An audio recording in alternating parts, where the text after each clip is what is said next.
Don't you want it? Don't you want it? Don't you want it? Don't you want it? Don't you want it? Don't you want it? Don't you want it? You lose your little mind. 5 dead lives. Welcome to the Deadlights pod. I'm your host, Sam Johnston. And I'm your other host, Leslie, bringing you your daily dose of horror. So today we have our fantastic guest, Zach. Hey, thanks for having me. Yeah, Welcome absolutely. to Thank you for coming. Thank you. Yeah, of course. I like how the horror fates have blessed us so far with the podcast. This is the third episode that we've recorded. And the first two were from 2014 and then 2019. Yeah. So fairly recent fairly stuff. recent. And then we picked a movie from the 1930s, going back 70, 80 years from the other movies that we... So we're kind of... switch up. Yes. Big switch up. Nice. Big switch up, and we have to definitely put our, critical masks on of, when this was created, all that kind of stuff. I think overall, I had a good time watching it. I laughed a lot. Yeah. More than I thought I would. Definitely. It was surprisingly goofy. I feel like and also went surprisingly hard at times where maybe they felt like they needed to balance that out with a little goof factor. I think so too. I think they just couldn't quite get to the horror of things because they don't want to drive people away. So they just splash a couple of different elements. The tone, you're right, is interesting in this film. Going from it being a monster movie to also a very slapsticky comedy. Yeah. Especially with this monster in particular because he's invisible. I guess we should introduce what movie we watched first. We did just watch... Mean Girls. We did just watch The Invisible Man from 1933, directed by James Whale and written by R.C. Sherriff. A scientist finds a way of becoming invisible, but in doing so, he becomes murderously insane.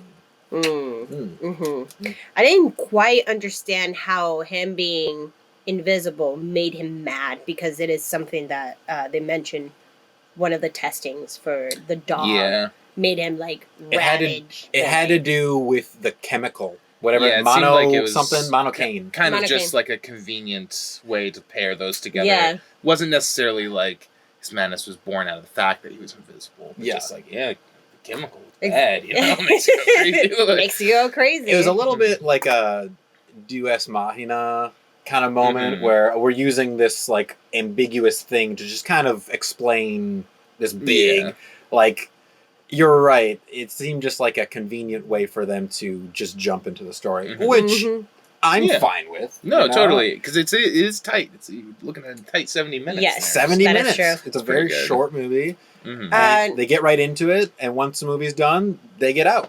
Like, once that story is done, they just end. Yeah. The end. Beautiful man lying on the bed, makeup on, flawless. Yes. Totally. Absolutely.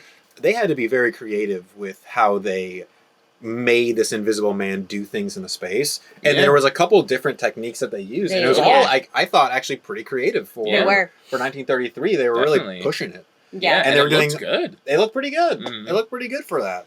Kind of going back to what we were talking about before, the fact that this is Invisible Man almost forces you to make some slapsticky moments. Yes. Yeah. Exactly. Because it is very much like a like Three Stooges kind of idea. Just like fucking pinch somebody's nose, slap him across the face. Yeah, he gets real... Throw dirt on their head. Real cheeky with the way he's like attacking people. He's like fucking with people for the most part. He's fucking with people and then he kills people. He literally goes from mass murder to being like, It's just great. He's skipping down the lane. Yeah, with like pants on and the lady's like, roll to the clip. Go to the clip. And I think that's like, I mean, somewhat the point of his character in the end is just to be this agent of chaos. Yeah. You know, you don't know, is he going to just take off an old man's hat and throw it into the water? Or is he gonna, like make the world grovel at his feet? I think it is interesting too, maybe another reason that there's a lot of humor peppered in is comparatively to the other Universal monster movies, he's not very sympathetic. They're usually always like a monster with a heart of gold or like a tragic backstory, but he's completely self-motivated in the fact that he did this, and he's like a dick. You know? So there's really not much to like about him. You're rooting for him at the same time that you're not, because you also don't have a ton of attachment to the other characters. Mm-mm. So it is interesting that they kind of just make him like fuck with people, and like, I mean, he kills like a lot of people in it too. He kills a lot, and he like bashes a guy's head in, which I was surprised to see. Yeah. In this, but mass murder of a train wreck. Yeah. Oh yeah. Yeah. Oh That'd my be like God. 200 people on that train. Yeah, there's a lot of people. that the noise though did blow out your surround system. Yeah, I mean, because all you could hear was like the explosion and yells, like screams of people. Let's get into it, huh? Absolutely. Yeah. From the top. From the top, make it drop. That's some wet ass pussy. But we start off with this mysterious figure coming through a snowstorm. We establish our little bar scene, characters. The Lion's Head? Yeah. The Lion's Head. Lion's Head bar. And this is just a local bar. Pretty much also a very central part of this movie. Kind of a meeting place. Definitely. Of this Seems movie. like everyone in the town's hanging out there, and everyone's accusing everyone of being drunk the whole time. I was like, of course. Yes. Yeah, you're in a bar. You're in a bar. You're holding a meeting in a bar. Of course you're drinking. What are you, drunk? It's like, well, you're in a bar, dude. How many drinks have you had? Just a couple, I swear. But it's like, don't they have a civic center? Don't they have like an actual meeting hall or something? I think at one point they might have shown that, but for the most part, people are gathering and coming together and gossiping and giving each other information in this bar, which I think that kind of makes sense, because that's where people like get a little drunk and start telling like things maybe they shouldn't be telling, and information is passed to people. I mean, it's presumably a small town too. Yeah, it makes sense that would be sort of the social epicenter of the town. The door opens and the wrapped up dude comes in, and everyone's like the music stops. Yeah, the music stopped. Even though like somebody was pretending to play the piano, but they put a quarter. Oh yeah, that was a nice little gag. Yeah, that was really funny. Yeah. But that even stops in the middle of it. Somehow. Somehow. Everyone. The mechanical piano's thrown off, you know? Whoa. Who the hell's this guy? I think I'm gonna go. And he asks for a room. And everyone is immediately suspicious, obviously. Everyone's listening in.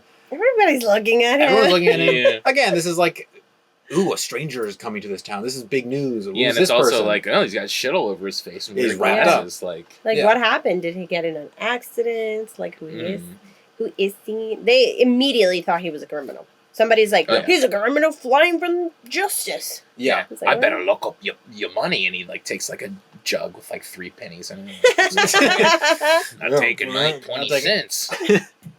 Yeah, and that's exactly what happens. They take him up to his room, and the village immediately starts gossiping. Yep. Who is this person? What are they doing here? They start making up rumors, you know? They have no idea what's going on up there. And when he's shown up to his room, it's pretty much immediately established that he does not want to be bothered. He wants to be left alone.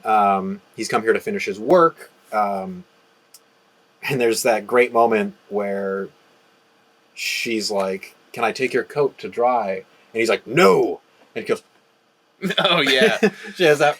Yeah, very quick, like, reaction shots. Yeah. So he's immediately established as a pretty aggressive character. Definitely. Yeah. To everyone that he meets. We never know him before he has taken the invisible juice. Which is cool. I like that they set it up in that way. Because it is kind of a thing, I mean, I'm sure we'll get to it, but once things pick up, it really does take off and like kind of not stop throughout the rest of the movie. So it is nice to start with the mystery as opposed to starting with like him being like, finally the juice is done. Like, let me drink it and see what happens. Now, you know what I mean? There's no like creation story. Which I kind of like that too, because we don't ever know him before he's invisible, therefore we never know him before he's going crazy. So to me the whole time I'm questioning, was he a bad guy? Yeah, even before this? Just like a shitty guy. Exactly. Was he always shitty, or is this truly the monocaine, the drugs that are making him like this? I got the idea that he was not this way before, and he did turn mad.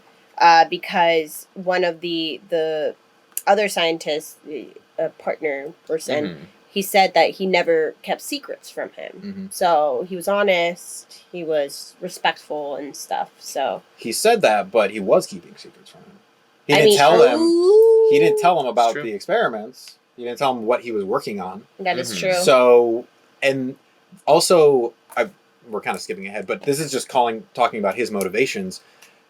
He, in the last scene when he's talking to Flora, he's talking about, I wanted to do this for you, but then his motivation is to be in the history books of science and also to have power. What are you doing it for me for? And that was something that he says he wanted before he took the drug. He wanted power, and then he wanted to be rich because he couldn't offer her anything because he was poor. He cared about his legacy even before he took this. So I think I like that we don't see who he is before, because this causes us to question, how bad of a guy was he before he even started taking this? True. Because for the rest of the movie, he's very aggressive and he's very crazed and unhinged. So we don't really know. So we establish that he's there, and then we go back to the first time that we meet. What is her father's name? Flora's father? I never got it. He's like the old doctor. And then we have Dr. Kemp, who is one of the assistants. And then Flora, this is the scene where we meet all of them. And essentially it starts with Dr. Father, which is what I'll call him. Dr. Father. Dr. Father. Dr. Daddy. Dr. Daddy. And Flora comes in and she's all concerned about Jack, who is, I'm assuming, her boyfriend or fiance, some husband, maybe.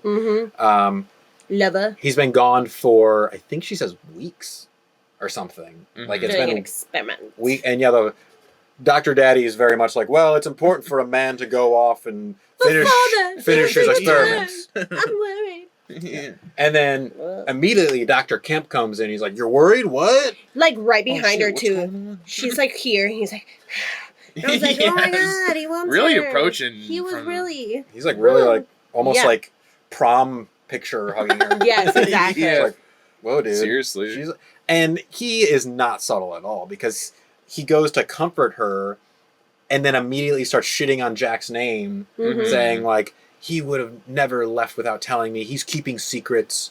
And I love you. I love you. Can't you see? He doesn't even care about you. He hasn't come back. Yeah. But I love you. Let me just tell you my feelings. And then she's like, oh, how could you? And she pretty much rejects him.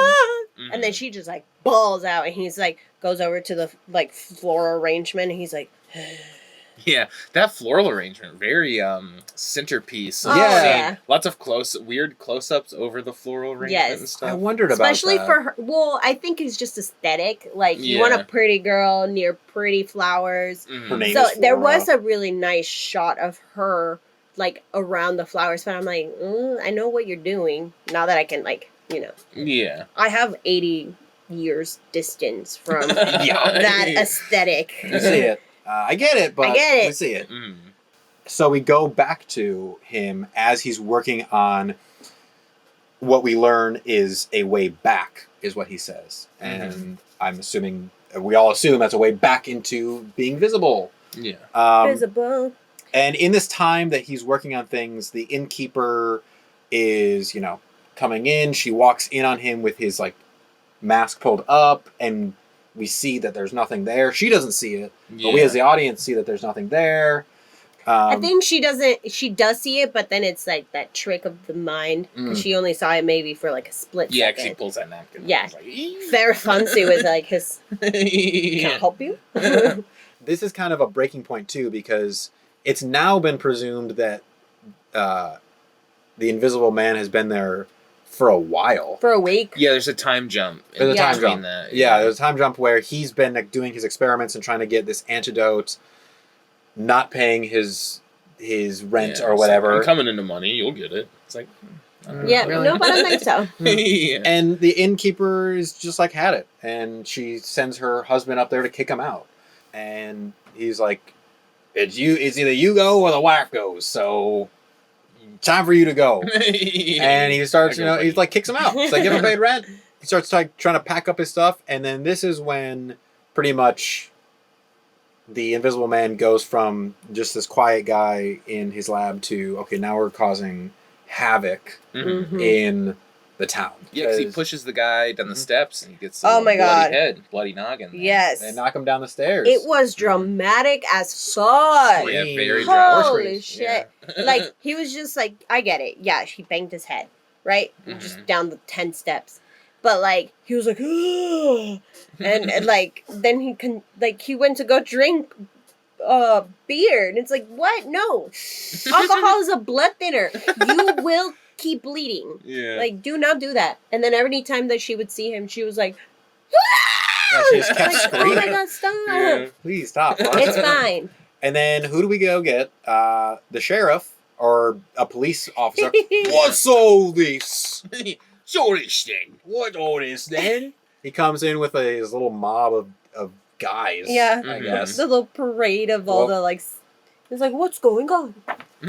And he goes up to the room, and this is actually the first time that we start getting the, like, Full on unraveling. invisible. effects. Full on Yeah. invisible. Yeah, this is the With first the kind of big- little Joker taste, but- laughter. Holy shit. His laughter through this whole thing was wild. Yeah. It reminded me, it was like a cackle. It was a cackle. And it reminded me of the Joker. Yeah. Yeah, I can see This that. raving mad Yeah, I put laughter. the laughter, Joker. Yeah. Pretty much was. Yeah. It was, I mean, and a lot of times throughout this movie, it's when you don't see him. So it's just kind of this like creeping madman that's invisible around you. It's that. He's having fun. He's having Totally. fun creating chaos, murdering, and just like being a nuance. Absolutely. Because the sheriff in this scene is like, we're going to take you in. You got to get out of here. He's like, oh, yeah? Well, look at this. And he unwraps himself, his head, and he's like dancing around headless. Just the shirt on. He took his Yeah. pants off too. It's Just his the shirt. shirt, and they're all like running Yeah. in circles. Trying to get him. Yeah. And again, like, it's scary for them, but we go back to this, like, slapstick moment. Yeah, totally. Because the cops are all kind of doofy in this. Uh-huh. They're all a little yeah. like goofball. That's a big thing through this whole movie. Is like all the cops are incredibly incompetent. ACAB, right? You know. Incredibly incompetent. It took literally all the cops and all the townsfolk to like figure something out and get together and defeat the Invisible Man. Which I think their strategy was pretty cool. But yeah, like not one person could have ever solved how to properly It takes kill a the village. monster. It takes a village. It takes a village to Yeah. kill an invisible man. Especially when they're all drunk dunces, right? Yeah. when their central meeting is the bar. What's the big idea? Yeah. How are we gonna catch this man? But he escapes. He completely undresses, and he ends up choking that sheriff. Yeah. And that's kind of like the first, like, well, besides the guy like falling down the stairs, like this is like the first like attack, Yeah. It's like an personal, intense- Yeah. of him invisible, and that's scary because he can Can't do. see him. You can't see him, and he's choking this guy out, and he runs through the bar. He's like punching everybody too. It's like, punch bam, punch bam. people. He's like throwing. He's just pretty much causing like havoc in the Yeah. bar. Really pops off here. Yeah. Yeah. And then he runs out of the bar and takes to the streets. It's a really cool. I really like that moment of him pushing through the crowd. Yeah, it and was cool. and you just know that's all the actors just reacting to. Mhm. It's like a really cool. Domino like effect. Yeah, a really cool Like coordination the that they wave. got going. Yeah, like, totally. The blocking wise, I thought that was really cool. Yeah. And then he's running through the streets just doing like crazy chaosy shit, like Mhm. Throws a baby off a Yeah, freaking. big fan of that one. Steal- Tosses the baby. tosses a baby, tosses the old man's hat, steals a bike. The bike was good too. He's Yeah, like, hey, but- that's my bike. I've been needing this. I've been needing this. Yeah. He throws the bike at him. Yeah, Mhm. he's just like running through the streets, going crazy, and he's gone. He's disappeared. And that's when this town, at least, all believes there's the Invisible Man. Like, this is real. Yeah. And then for a little bit in the movie, there's this like the other police and the other people in England or London or Yeah, like where whatever. are they? They're sorry, in pretty England. thick Well, English yeah, because they accents. said 2,000 pounds, and I was just like, oh, Mhm. I They're like wonder in how. England, and this small village is like probably outside the big city. So I'm thinking... Definitely seemed remote. Yeah, the police in this small village call the police in the big city or whatever, and they're like, what the hell are you talking Invisible about? men. Invisible men. What are you talking about? How many have you had to drink? Yeah, lots of accusing of, like, drinking and not seeing. Yeah. Old people. Oh, you must be just imagining things. Mm-hmm. Women. Oh, you're hysterical. Yeah. And It's just like, absolutely. And yeah, so there's this like part of the movie where the city police still aren't believing these small town people, and they have like they hold a meeting in the bar. Yeah. And they're like, we're going to start interviewing everybody and get to the bottom of this. Dr. Daddy and Dr. Kemp go to the Invisible Man's old lab, and it's like all emptied out. And they find this little list of ingredients. Oh, yeah. And this is when they, oh no, the last ingredient's monocaine. Yeah, and they're like, oh shit, that's a bad one. That's a bad one. Dr. Daddy says that they tested it on a dog once, and it made it lose all its pigment and also made it go crazy. Yeah. Meanwhile, while that's going on, we have the Invisible Man going to Dr. Kemp, one of the other assistant. And this is when he pretty much starts to reveal his plan of what he ultimately wants to do, because he enters Kemp's house from like a window, and he doesn't even notice that the window opens, and then there's a radio broadcast of talking about the Invisible Man, and he's like, oh god, shit, what is that? And then in the middle of the broadcast it flips off, and then which is a nice transition. I like that a lot. He finished the radio broadcast voice and was like, oh shit. What did he say? Oh, everyone deserves what's coming to them. Yeah. And he's just like, oh shit. And then this is when, Kemp finds out what happens. He kind of tells him what went down. Is he was developing this experiment, developing this serum, and he took it and he saw himself starting to fade, and then that is when he decided to leave because he didn't want Kemp to see him fully faded or whatever. Again, keeping secrets on him. And faded mentally, faded mortally. Yeah. He wanted to go off, be in silence to figure out the antidote, how to go back and forth. But he blames everyone else for not being able to figure it out. He's like, these idiots wouldn't leave me alone. These imbeciles wouldn't leave me alone, so I couldn't figure it out. He's blaming being interrupted by the innkeeper for his failure. Like, a nice dinner. And like concerned about his breakfast. Even though you haven't paid at all for this like, last week. Come on, slack, you know? Come on. Yeah, he goes back to... I mean, I think that's a part of his character, too, throughout this, and the character's motivation. Because what we learn is he's blaming, everyone else for not recognizing him as a scientist.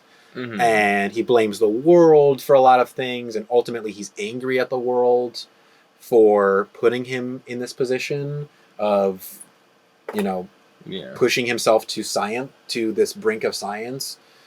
Nothing his fault. Nothing is his fault. Yeah.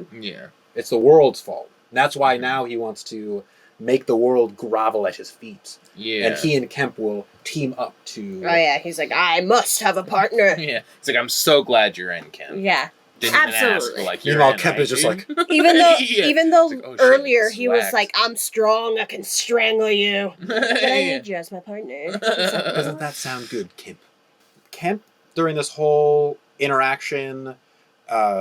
he's very submissive to what he wants. He gets him the clothes. He essentially agrees to help him out.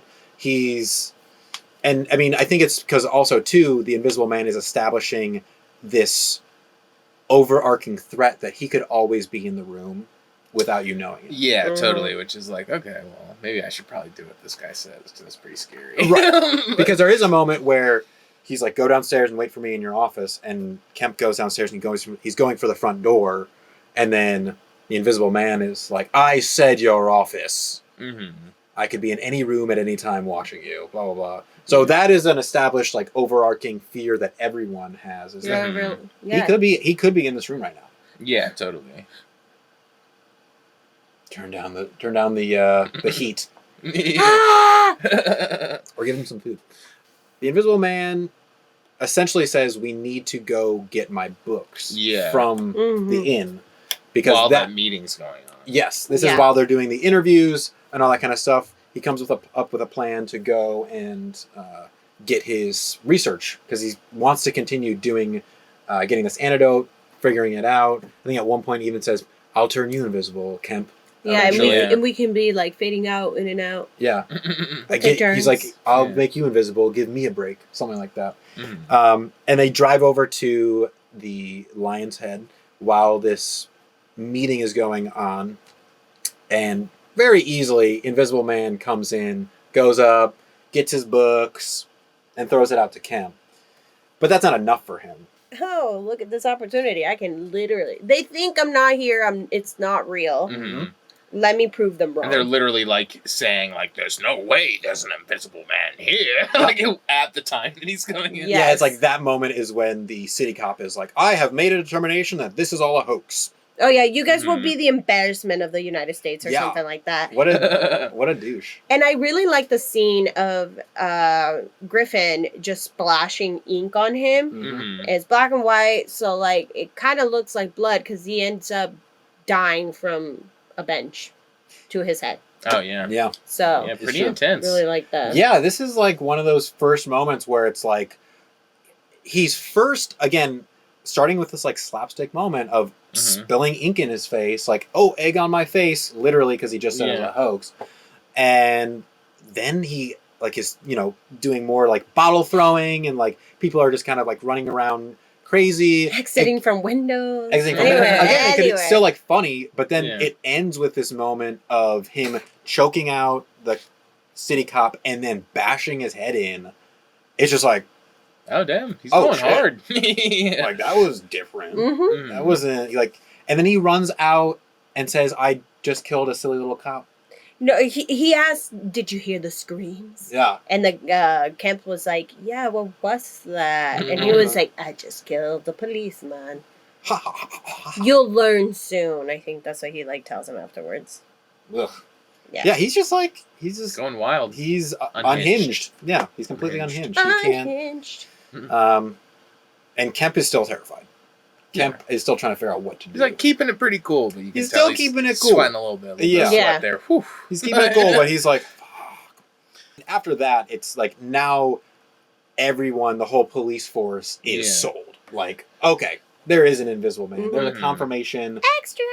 Yeah, there's a newspaper boys spreading it. Invisible Man slays cop. Oh yeah, that's the montage of all the people like gathering their hats and their butts, locking the doors. Get this Invisible Man. It's just so funny.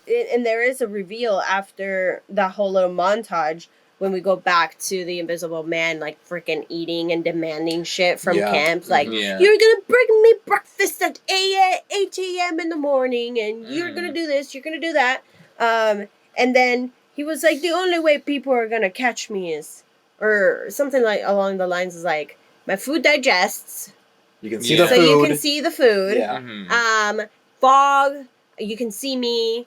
Snow, you can see my steps. Yep. Smoke and like a smoky city. It'll settle over time." It's like, damn, that's a specific one. Yeah, he's kind of like in this scene. He's just like saying all of his weaknesses. Yeah. To Kemp, he's like, "This is all the stuff that can catch me," and then he ends that scene with saying, "These are the little things that you and I are gonna figure out. Like these are our weaknesses that we're gonna figure out how to overcome through our science." So he's almost like listing these things out to then go back and be like, "We're gonna fix all these things." But Kemp, I think, is also taking note of those things to be like, "Okay, these are the things that we could use to get him, trap him, right now. So we gotta jump. We gotta jump on this opportunity." And that, I think, that scene ends with Kemp leaving, and then the Invisible Man unwraps himself again. You can tell there's a couple of scenes in here where they're just like there's also a scene where he's smoking a cigarette. I like this. I like that a lot, but you could tell they were just doing it to be like, "Look at this cool effect." Oh it's a flex for sure. It's a flex. Absolutely. What cool thing can we have him do in this one? Yes. Because it would have been really wild if you saw the lungs. That would have been cool. But I'm not, you know. I mean, still you very can good. see his food, but you can't see. I wish we would have. inhaling. That would have been really nice. Yeah. Something. So then he goes to bed. Mm. He's unwrapped. He goes to bed, and this is when Kemp sneaks away to call Dr. Daddy and tells him the truth. Daddy, we have a problem. Daddy, I'm gonna need more money because there's an invisible man. I need the daddy card. And he tells him that Griffin is here. He's the invisible man, and you gotta come get him. Mm-hmm. He's like, I'll be there in the morning. Yeah. No! Yeah, he's pretty like, no, he's like, yeah, we don't want to tip him off. I'll come in the morning. I'll come in the morning after breakfast. Yeah. How's noon? That's not the morning. Yeah, and I mean, at this point, Kemp is like pretty frantic. He's like, "No, you gotta come now." He's gonna fucking kill me in my sleep. Yeah, he's gonna fucking kill me. I don't know, where he is. Like, he will murder me at any time. Which, quick sidebar. Earlier in the movie, when he's wearing the glasses, he mentions that it augments your vision. But do you remember that coming back up again at all? No. Because I was thinking, is it because you can see through your eyelids? Oh, interesting. But then he doesn't wear the glasses when he's sleeping. Little nitpick. Mm-hmm. I was curious about that. Oh, interesting. Because he mentions that really early on about the glasses and how it augments your vision, but they never follow up on that. So then when he was going to bed, I was like, not wearing the glasses. Or he doesn't have a face wrap. No. Because I could imagine that if you're invisible, he says he can't see his feet, so it's like you probably can't see through your eyelids. Right. That would make you go nuts if you could never blink. Yeah. You know, it's like always so. It must take him a while also to wrap himself in the bandages, because then if he can't tell, you will have, even if you can't see yourself, you have object, what is that word? Memory sense? Mm-hmm. Sense memory? Yeah, but like objectly. Yeah. You'll know where your head is at. Yeah, totally. Even though we can't see ourselves, I know. But like what I imagined when he said that, he was like, I can't see my feet. That's the only problem about being invisible. Going up the stairs. Yeah, going up the stairs was hard. It was like, so really? I just imagined like him trying to like wrap him his like Just bandages like, somewhere. It was like a fucking head. That's not my head. Shit. Fuck. That's my arm. Well, it's interesting too because there's a line, I can't remember exactly who he tells it to. I think he tells it to Kemp. He says, after I took the drug, something to the effect of my brain was lit up. My head got lit up with the true inspiration or whatever, which he then goes on to say is like power and having the world at his feet. But light, I mean, kind of going to this point of he can never close his eyes essentially. The light was never going to stop coming to his eyes ever, because unless he wraps himself up, unless he puts on sunglasses to kind of help him do that, because he can't. Yeah, you're right. He can't or sleeping upside down. But you're right. He doesn't go to sleep with them on, so that kind of it's like breaks that. Going to sleep, just like kind of breaks that. But absolutely, I was just curious about it. Little nitpick, but hey, they don't really establish it. But I'm always looking for little cracks. Yeah. I think that's a major crack, just because, like, okay, cool. But then it trickles down to everything else. It's like, okay, we can see your food. Nasty. Interesting that they would mention the feet, not the eyes, when they briefly, like, mention it earlier. Yeah. Because I missed when they mentioned it first. I think it was when he tells him to get him sunglasses. Okay. And then I also was like, damn, he's got fucking cool sunglasses. Those glasses are those are they sick. have like little... I wouldn't give those ones to him. I'd find that shittier pair and give those away. Yeah, those maybe that is his shitty pair. Yeah, that's true. It's like, I want to see that other pair. Rich people. In that house. That guy's house. I immediately went to his house. I was like, fuck it. Shit. This scientist is doing good. He's just a scientist assistant, too. Also, wouldn't you be self-conscious if you were nothing but floating shit? Like, that would make me want to, like, put clothes on. Ooh, working up a big one over there, huh? Shut up. I eat a steak. You will grovel at my feet. Okay, yeah, shitty person. Shit in his pants. Yeah, that would just make me want to wear clothes, and that defeats the purpose of being invisible. Right. Well, and that's kind of the thing about that he's talking about in the scene. Like, even though he's talked about how being invisible will give you power, all this kind of stuff, he literally lists out all his weaknesses. Yeah. And one of the weaknesses is, you are human. You have to eat. You have to digest. You can see that. Mm-hmm. And so he's almost like an animal that when it attacks, it then has to go back into like hiding for like a couple days to regroup. Like he like attacks and causes havoc, but then he does have to come back and eat, and he has to stay away for a while to wait for the digestion process to go to happen, so then he can go back out and create more chaos. Which to me that makes sense. Yes, we're human. Like regardless, I think when even something fantastical like having powers and being able to like cast spells or whatever, like a witch, that energy is coming from somewhere. You know, it's so long that you can cause havoc and murder people, and of course that should exhaust you. You're human, you know. So energy. Well, and he's building himself up as more than human in this movie. He's building himself up as someone who can control the world, but in the end, he is a human. He is still just a crazy human. Even being. Godzilla, even King Kong, even all the monsters, they are frightened. They're powerful. There is and a weakness. Need to like hide and kind of. Yeah. Totally. So Kemp, ding ding ding ding ding ding, goes to his phone finally. Sneaky. Like and Pink Panther. Tells Dr. Daddy, and Dr. Daddy does tell Flora what's going on too.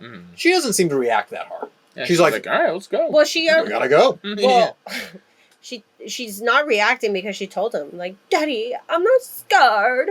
And he's like, okay, well.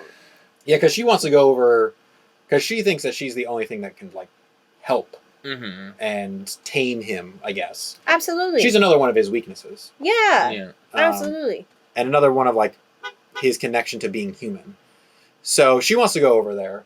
And meanwhile, while they're heading over there, Kemp calls the police. He's like, he's fucking over here. Send everyone. And the guy on the other line is very much like, very goofy. Everyone else is out looking for him. I only got 5 guys. We only got 5 guys. All right, well, maybe, like, on your way, like, rustle up the, like, 1,000 people you have looking for him. Yeah. And, like, send them to the place where he is at. Yeah. You know maybe what I mean? call someone and tell them they have to stop searching. This is before cellular devices. True. So, like, who you call or radio. It's true. It's true. Yeah. But, this guy just does seem a little nonchalant about what's going on. Send one of the 5 to get everyone else. Yes, exactly. Go run. Run. You can do that. Yeah. And then Flora and Dr. Daddy show up at Kemp's place. And the Invisible Man, sees Flora, and even hearing her name, he immediately changes. Like, we can't see his face, but you can tell, like, physically he changes in his voice, too. Flora, he tenderizes Flora? a little bit. I will see her. I will get ready, and I will see her alone. And just kind of sulks away. He's like very different than what we've seen. Prepared. And like all he had was like his hands on a book, just like waiting for her probably. Like in the desk. Prepared, just mentally go and be like. Yeah, he didn't really change. No, not at all. Just sat down. He had about 30 seconds to prepare. That's true. Yeah. That's true. Yeah, because she goes up, and this is the moment where Flora is trying to convince him to work with her father and Dr. Kemp to find an antidote and to take the antidote. And she also tries to tell him that the monocaine that is in his solution is also making him go crazy. But he almost doesn't seem like he's listening to her in these moments. Shocker! Yeah. A man not listening to a woman in the 30s, geez. And he's just like, at this point, like, going crazy. Like, he's just like, even the moon is afraid of me. It's like, what? Like, whoa, all right, pretty bold there, buddy. The moon is just like, don't involve me in this shit. Me into this. Because I think he does tenderize to her. And maybe if she would have got to him a little bit earlier than this, she would have been able to maybe pull him back from this craziness. But I think that this scene just establishes he's too far gone. He's whacked. For Flora to pull him back, which was probably their only hope of pulling him back to sanity. Pretty much this is when he blames the whole world for his failures, and he wants to make the world grovel at his feet and the intense power. Flora is not getting through to him at all, and then he sees the police converging on the house. And he's like, I gotta go. And she pretty much just lets him go. Yeah. Yeah. Well, because she loves him. Yeah. Yeah. Yeah. Yeah. All right, see ya, Yeah. dude. As he's escaping, he feels completely betrayed by Kemp. Mhm. And on his way out, he threatens Kemp. He's like, I will kill you tomorrow night at 10 o'clock. You will be dead. Mhm. And that completely frightens shit, Kemp. okay. And then Invisible Man goes out. We have another little slapstick moment where he's pulling some noses of the cops. Somebody pull my nose. throws a cop's hat. He Mhm. fucking picks up a cop and spins That part him was around. sweet. That was an impressive effect. Yeah. Too. Yeah, that was wild. I don't know. I don't know how they did it because there's also a lot of like. I mean, I guess it could have just been wires, but he's like being pulled through a crowd of people. Mhm. There's like shadows being cast, and there's a lot of like ambient lighting that's going on, and it's dark. Yeah. Mhm. So a lot of those special effects when they're doing them, it's like pulling out the black layer or whatever. But like it's so dark that I don't know how they were. It must have just been all in camera, like practical. They were Crazy. doing that, Well, because wire work or if they're doing wires, I was looking for them too. yeah, I was trying to see Looks them. very good. I couldn't find them. Yeah. Mhm. They look great. And then Yeah. he like spins this guy around, which I don't know how they did that. Yeah. To have him like Wow. spinning from a central point, I don't know how he did that. Also, he's fucking strong. Yeah. yeah. I mean, he did say, "I'm strong. I can strangle you." Yeah. Yeah. Absolutely, sir. You just strangle people out in about 5 seconds, which Yeah, it's pretty quick. Yeah. That's true. and then he ends up taking off he spins the guy until his pants fall off. Yeah. And And- runs around. And then runs around with the pants. Yeah, that you're like, laughing. Pretty good. And he ends up, this scene ends with him chasing a woman down the street, just skipping as like floating pants. Mhm. Coming down the lane. And this is now when he's going That on is this true. full-on Mhm. murderous Yeah. chaos rampage. Yeah. This is when he's just like full-on. And Crazy. this is also when the cops go to Kemp and Dr. Daddy, and they're like, "Oh, you know his identity," and they're like, and then Griffin's like, "God, just tell him, damn it." Look, we don't know his identity. We're just really interested and have all this background knowledge, but we have no idea who he is. He's at my house. Yeah, Yeah. But I don't know. it's No, but Griffin. Kemp- It's Griffin. Yeah, Kemp immediately is like, just tell him. It's Griffin. Yeah. Because It's he's Griffin. pissed. He's Yeah. scared He's now. like, I'm gonna He's fucking fucking- die tomorrow. He's got a death threat. Yeah. Yeah. I'm gonna die. And then, but the line that I like that the cop said is like, "Yeah, he might be invisible, but we know his identity." Like, Yeah. that Cool, helps doesn't a make lot. him invisible Great. at all. Yeah, we can just call his name and he'll come right to us, right? Griffin. Jack. Oh yeah, what's up? Shit, I spoke. Oh, Yeah. Bam. Over here. Damn it. you got me. Yeah. Griffin is going on his murders kind of rampage, Spurring. which, I mean, it starts with him like throwing a couple guys off a cliff who are searching Oh, for yeah. him. He's It's like, like, "Oh, oh, you want to shit." join him?" Like Yeah. throws like 2 guys off the cliff. Like, okay, that's It's like, damn. like okay, you killed 2 people, and then he really ramps up the game by derailing a train. Yeah, which was great effect, like miniature. Yes. Yeah, I love that little Very miniature. cool. And it was like a sizable explosion for a little Mhm. miniature. I was like, oh shit, that must be a good sized miniature. Yeah, totally. Yeah, he kills a fucking train full of people. Yeah, That's Yeah. crazy. that was insane. And then he goes and robs a bank, and then he's like, "Money, money, money!" Yeah, and just like, gives it to everyone outside. Yeah. It's not even about him getting rich. He's just like Just having fun. chaos. chaos. Let the poor people have the money. Fuck it. I mean, in that moment, I'm like, okay, I mean, that's kind of good. I know, Yeah, it's cool. but then dude. he like kicked people. No, I'm just kidding. He was like, "Da, da." Kicks over another baby. yeah. Just like, good Fuck measure. babies. It's all about chaos and Power. destruction Yeah, and power. power. And meanwhile, there's this whole plan going on that the cops are making. You see them, they got a net going across the room to make sure Yeah, I like that. He's like, sweep the room. And they just move the net. He's like, all right, we're alone. we're alone. Now, everyone, story time. Yeah. Oh my God! They all Oh, so gathered funny. next. They sit around him, and he's telling the plan, essentially, of what they're about to do. And their plan is pretty much lure the Invisible Man to the police station by So sorry. by transporting Don't do it. by transporting Kemp there and kind of like have him follow you. And then Mm. there's all this like, we'll put some loose dirt on the wall so when he jumps up, we'll know where he is. And then we'll spray him with like spray paint, essentially. Mm-hmm. And this is their grand plan to finally reveal the Invisible Man. And they go through with the plan, and they disguise Kemp as a police officer and get him back to his house. And then he's immediately like, I'm getting out of here. I'm skipping town. I'm going to a little village where no one can find me. And he drives off. And then we go back to the police station, and this poor cat. Yeah. This poor little kitty jumps up on the wall. They think he's the Invisible Man because he kicks off the dirt. Oh no, I was in the bathroom. Yeah, it's just like the really cute white cat. Yeah, like a kitten. Yeah. And it sprinkles dirt on the one guy. It's like, oh, he's here! And then he, like bullseye targets the cat with like the sprays ink. him. And it's just like, you didn't see the little kitty that you just sprayed? And even after he sprays him, he's like, that was him for sure. Yeah, totally. Idiot. He's here. He's here. Yeah, he took the form of a cat. Take form, cat. Yeah, so another police failure going down here. Meanwhile, we cut to Kemp in his car. I'm safe. I think not, Kemp. Something like that. I told you I'll come back at 10. He's in the car with Kemp. Yeah, like kind of saw that one coming. Yeah. Not in a bad way. Not like it, but it's like, I mean, come on. Dude, you really think you're going to outsmart this guy? Also, Just wanna chill by why your are house. you driving? Mm-hmm. I mean, he's trying to get away. He thinks he's safe. That is true, but like, I still would have been very...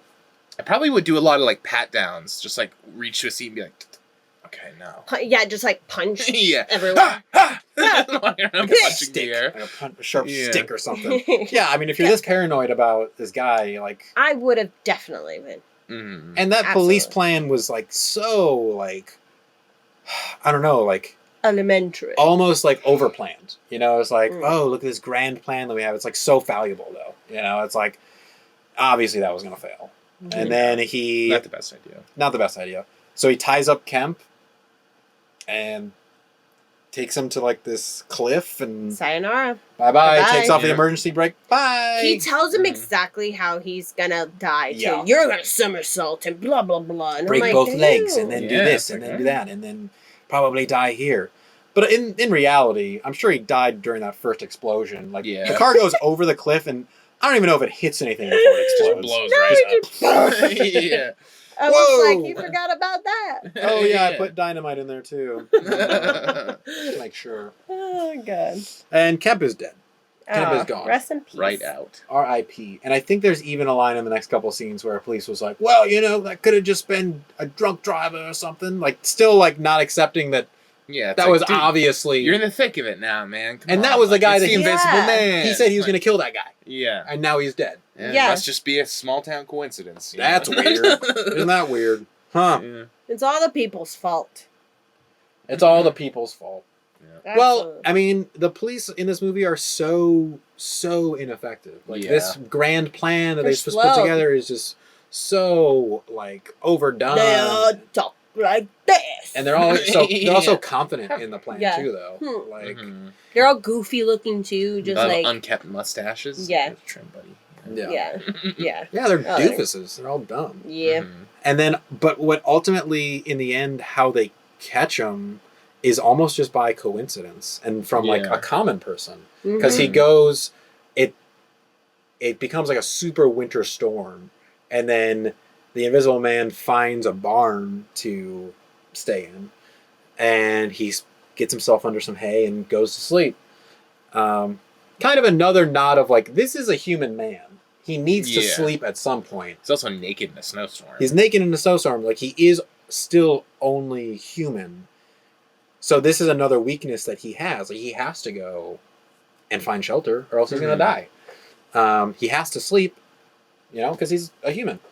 So it's in this moment of him being human that they actually end up catching up with him. This farmer comes in and hears breathing in his barn. And there's breathing in my barn. How do you know you're not making it up? You're old. How many drinks you had today? It's like, relax, just dude. a couple, I swear. I just went to the lion set on the way here.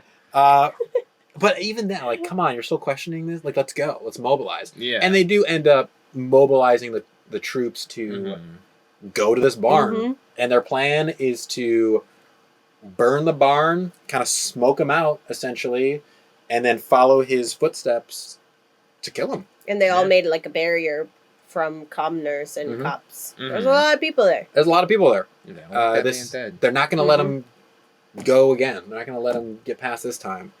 And so the elements essentially are what is the downfall of the Invisible Man, because they light the barn on fire. Pretty much the smoke forces the Invisible Man to come out, and as soon as he comes out, we see his footsteps in the snow, and boom, shot dead. Not dead, but shot twice. Yeah. He should learn from rabbits. What rabbits do is that they go in a zigzag, so then that way you're not going straight, you know? Yeah. Just like, literally like hop, just like use one foot or something. Yeah.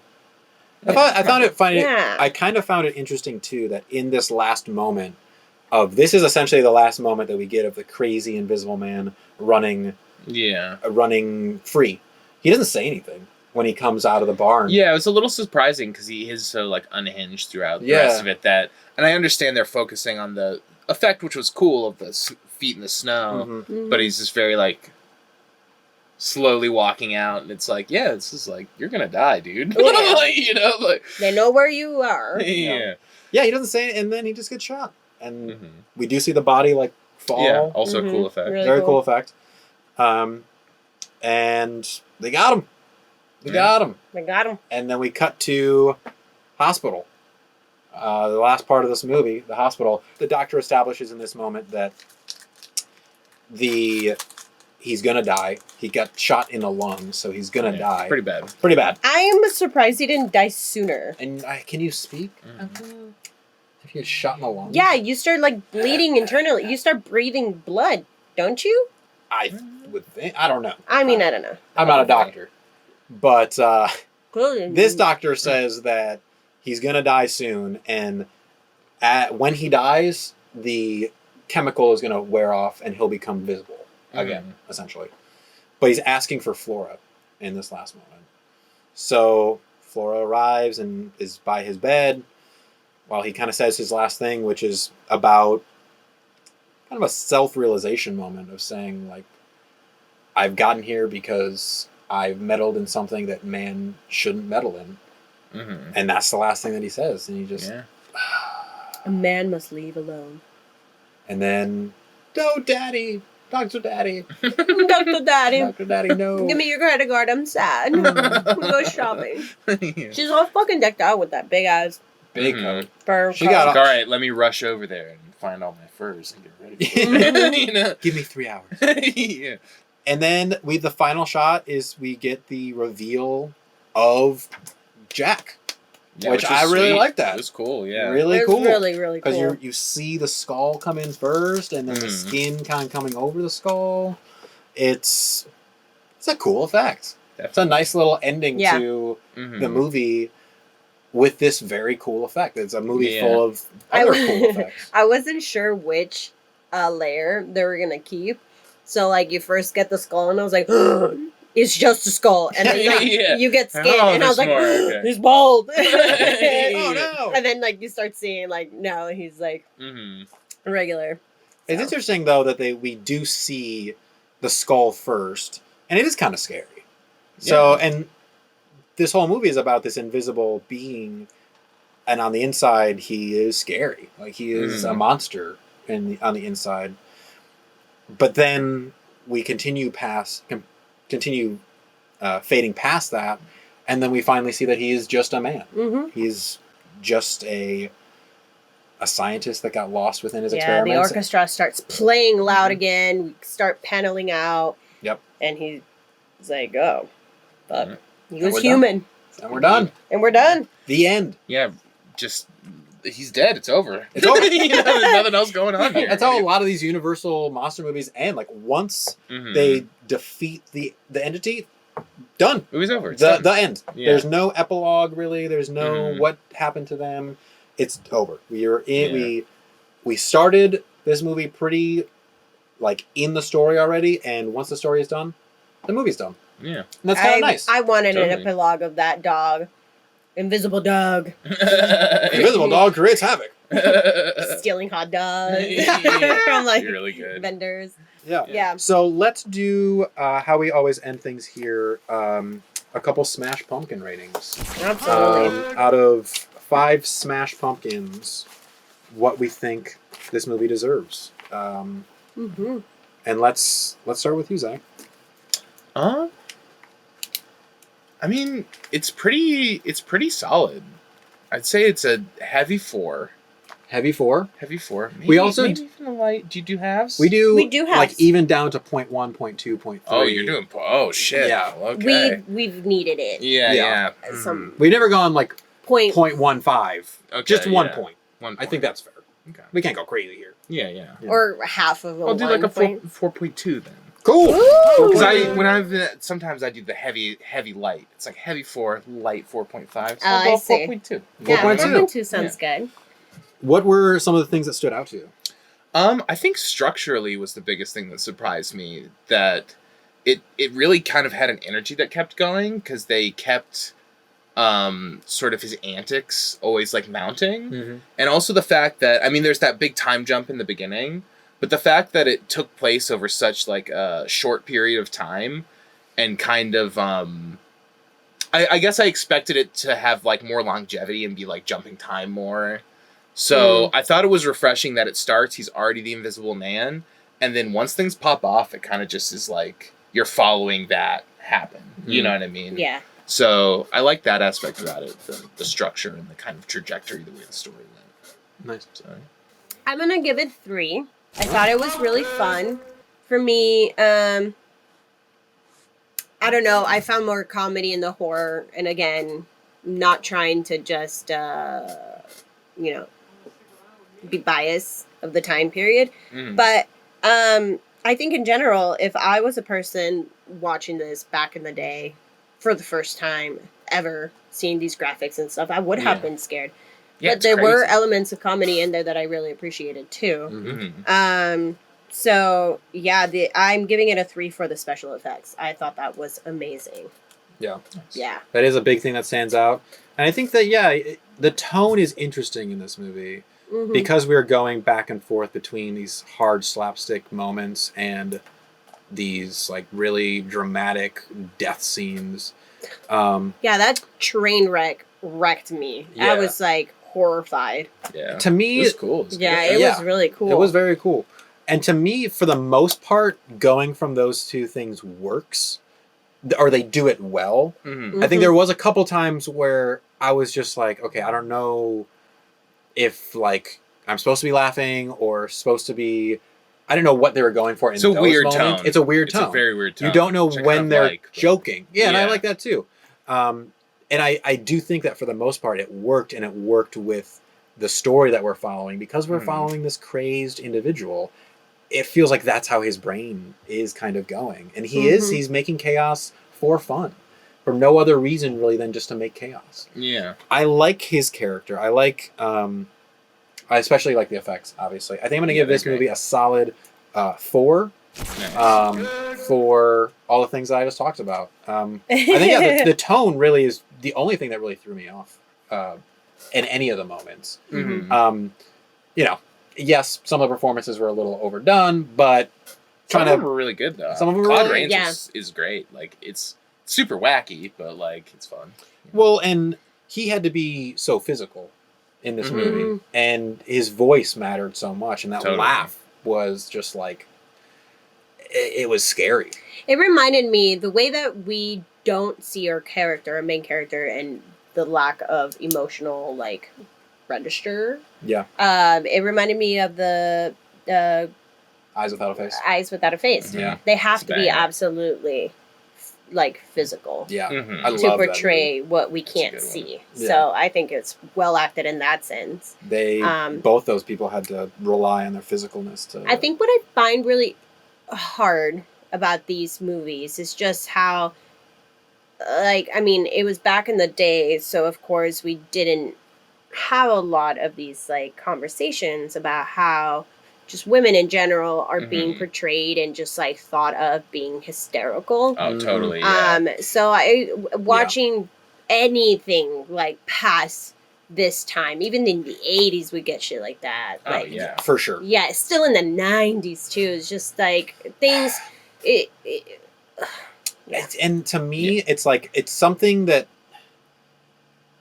you have to somewhat forgive when you're watching these movies because you're right, they weren't having these conversations back then. But I think of a movie like Eyes Without a Face. Like, that was a female lead that felt stronger than a lot of other females that are portrayed at this time. So I know that they have the capacity to portray women, and that other movies have done it. So you gotta kind of forgive it, but also they could have made, because Flora's character, what was the point of her character in this movie? Not just much. being beautiful. No, just being the being a flower.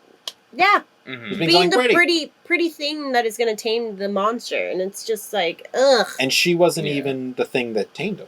Yeah, there were quite a few moments where I verbally was like, eye roll. Yeah, because totally. it's just like, ugh, I don't want to see this. Yeah. But like, yes, I do. You're bouncing, or I didn't. Yeah, no, it's okay. I was just gonna say, like, that doesn't, like, lower my, ratings. Gotcha. Because, I mean, it's like the only portrayals are her, which she basically is like a plot device, and you're bouncing between her and the like, innkeeper lady who's like, ah! It's like, so annoying the whole movie. Just like, shut up! Yeah. But then also, it's like, I don't know, is there anyone likable in that movie, really? Kind of not. No. Like, they're all kind of annoying. Well, because dumb. also, like, it's a man's movie. Like, almost all the characters, except those two characters, are men. But you're right, like, even all the other male characters are portrayed as dumb, like, and weak compared to the Invisible Man. The Invisible Man is the strongest character in this whole movie. And he's not likable. Maybe that's why there's just, like, a lot of stronger villain characters, and they're usually smart, so they're speaking eloquently. So... I don't know, like, maybe that's why we're so drawn to these characters, because they're not fucking yelling at your face and wanting you to stop. Cool. Wow. The Invisible Man from 1933. Yeah. So how we always end the podcast is picking the movie for the next week. Oh, yeah. So So a couple of new additions of this week, I'll tell you. I threw Orphan in there. Okay. Magic with Anthony Hopkins. Leprechaun. Nice. Oh, Leprechaun. The Lost Boys. And Interview with the Vampire. Okay. Well, so those are thrown in there, but there's many. Zach, please. Yes, please. Really dig in there. There might be some clumps. Really, just find one that you really whichever like. one just sticks to your hand. And then this one here. Perfect. Ooh. And then read it, and then read the log line as well. Ooh, nice. Certified banger. The Host, 2006. Bong Joon-ho.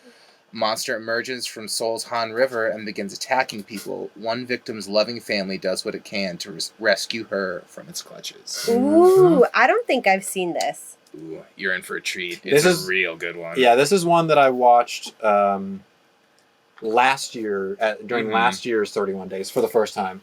Oh, nice. Very, very interesting movie. Yeah? It dips its toes. It's kind of like a genre shapeshifter. Lots of stuff in there. It's really fun. Oh, I'm so excited. Man, he's able to do that a lot. He's able to throw a lot of social commentary and stuff in there. What else has he?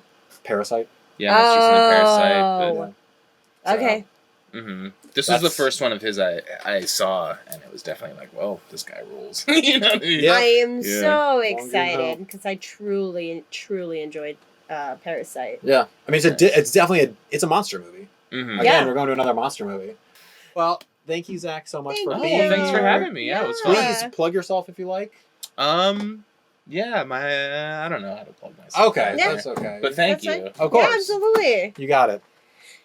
Color Me Leslie on Instagram. And you can find me at Beep Beep Richie T, and also the Deadlights Pod, which is on Instagram. Oh, yes. Yeah. And also check out Playground Social, which is the studio that we are recording this at. We're here. But until next time, let's get spooky, y'all. Ooh.